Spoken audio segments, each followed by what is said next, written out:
Berbicara akhir zaman artinya kita akan menghadapi situasi yang makin sulit karena mendekati hari kiamat, zaman makin sulit. Abdullah bin Abbas sempat didatangi oleh beberapa tabi'in, generasi sesudah sahabat. Mereka curhat kepada Anas bin Malik. Anas bin Malik ini sahabat terakhir yang hidup di dunia. Situasi pada saat itu yang dipimpin oleh Al-Hajjaj bin Yusuf itu buruk sekali. Kepemimpinannya zalim, hukum tumpul ke atas, tajam ke bawah. Ya, situasi banyak kriminalitas dan keadilan hilang saat itu. Maka para sahabat curhat kepada Anas bin Malik dan Anas bin Malik mengatakan, "Isbiru, bersabarlah kalian. Fa innahu la ya'ti 'alaikum zamanun illa badu asyara minhu." Bersabarlah kalian, karena sesungguhnya tidak akan datang satu zaman, satu tahun, satu masa, melainkan zaman tahun masa sesudahnya lebih buruk dari sebelumnya. Tahun depan lebih buruk daripada tahun ini. Apapun, termasuk ekonomi, apalagi ideologi, apalagi politik dan hukum. Maka yang dibutuhkan adalah satu, kata Rasulullah SAW, mempersiapkan iman Islam dengan terbaik, karena akan datang fitnah yang akan membuat orang mudah kafir dalam satu hari. Pagi beriman, sorenya kafir.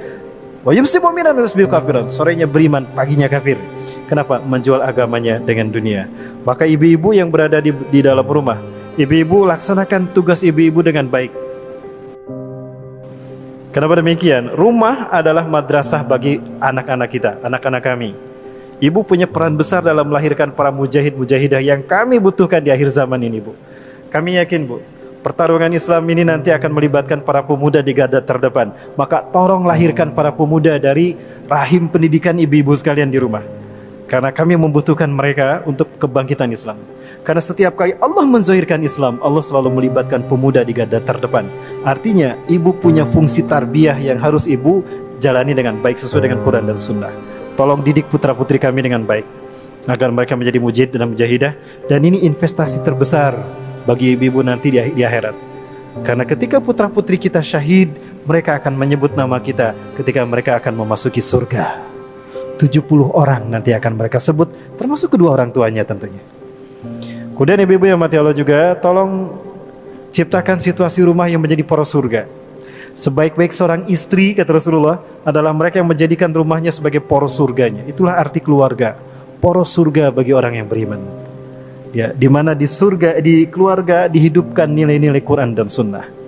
Maka itu tugas ibu-ibu sekalian, karena Rasulullah SAW menyebutkan rumah-rumah yang seperti ini, di mana Islam dihidupkan, adalah mereka yang akan terbebas dari fitnah Dajjal di akhir zaman. Ya. Dan yang ketiga, biasanya memang ibu-ibu rajin dengan majelis taklim. Istiqomahlah dengan majelis taklim. Karena ketika majelis taklim kita adakan seperti ini, malaikat akan turun membawa rahmat dan perlindungan, sehingga fitnah Dajjal dan sekalipun Dajjal datang, tidak akan pernah melukai mereka yang ada di dalam. Nah, itu yang harus kita pertahankan. Kemudian lagi, Bapak Ibu rahmati Allah, perjuangan di akhir zaman tentu tadi sudah dikatakan tidak lama lagi. Maka sebaik-baik orang di muka bumi yang berharta adalah mereka yang mengorbankan hartanya dan mereka sedekahkan untuk tegaknya Islam di akhir zaman. Ingat Abu Bakar ketika Rasulullah menyeru untuk perang melawan kaum musyrikin Mekah di perang Badar, perang penentuan, Abu Bakar menyerahkan semua hartanya di jalan Allah. Rasulullah SAW bertanya, "Ya Abu Bakrin, ma tabki fil bait li ahlik?" Wahai Abu Bakar, ma aksara sedaqatuk? Betapa banyak sedekahmu, hai Abu Bakar. Apa yang kau sisakan untuk keluargamu di rumah? Ya Rasulullah, ini semua harta saya sedekahkan di jalan Allah. Lalu apa yang kau sediakan untuk anak dan istrimu? Aku tinggalkan Allah bersama mereka. Subhanallah, Allah maha kaya. Inilah Abu Bakar, cerdas memang. Ketika kita harta kita sedekahkan, sebetulnya tidak hilang, tapi kita transfer ke akhirat, karena itu yang akan kita petik. Maka ketika Abu Bakar menyedekahkan semua hartanya, maka semua harta itulah yang akan didapatkan nanti di akhirat. Karena harta yang kita sedekahkan di jalan Allah, itu yang tidak akan hilang. Apalagi kalau kita sedekahkan untuk kebangkitan Islam di akhir zaman. Kemudian ibu-ibu tolong hidupkan Quran Sunnah sekali lagi. Coba didik anak-anaknya, kata Allah di dalam firman Allah dalam surat Al-Anfal ya.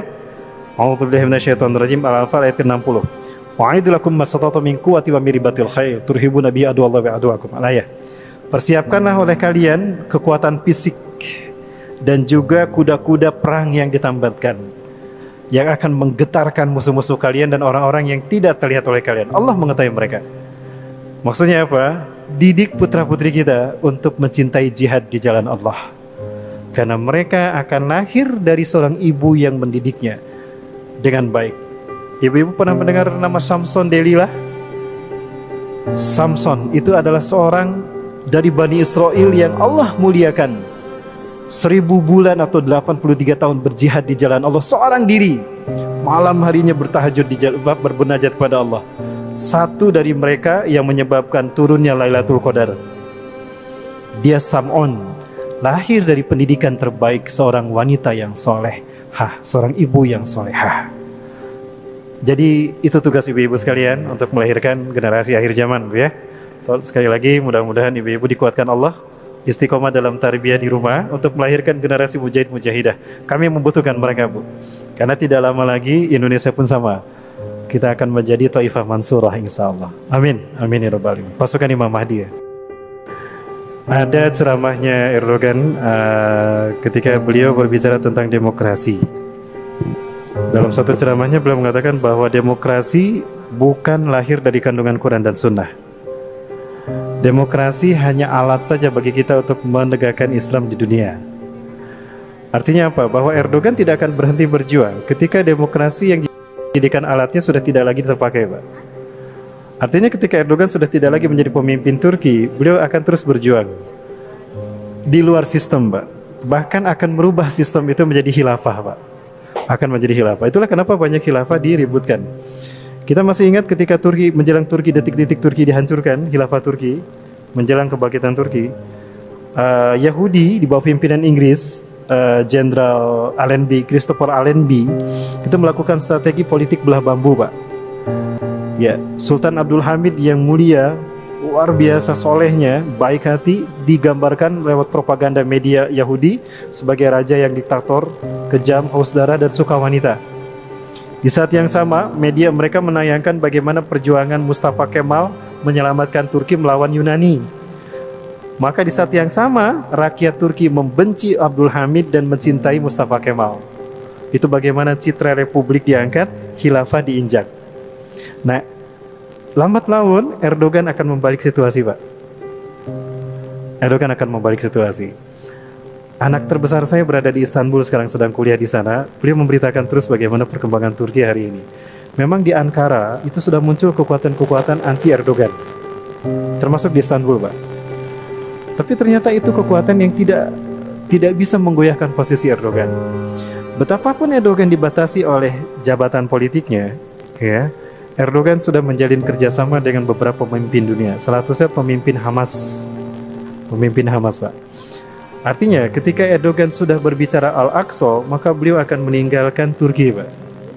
Beliau akan memegang umat Islam dunia. Beberapa hari ke belakang ada pertemuan Oki, Pak. Itu yang dikemukakan Erdogan. Saya tidak akan pernah berhenti betapapun saya tidak lagi menjadi presiden Turki. Ini bukan sistem kita.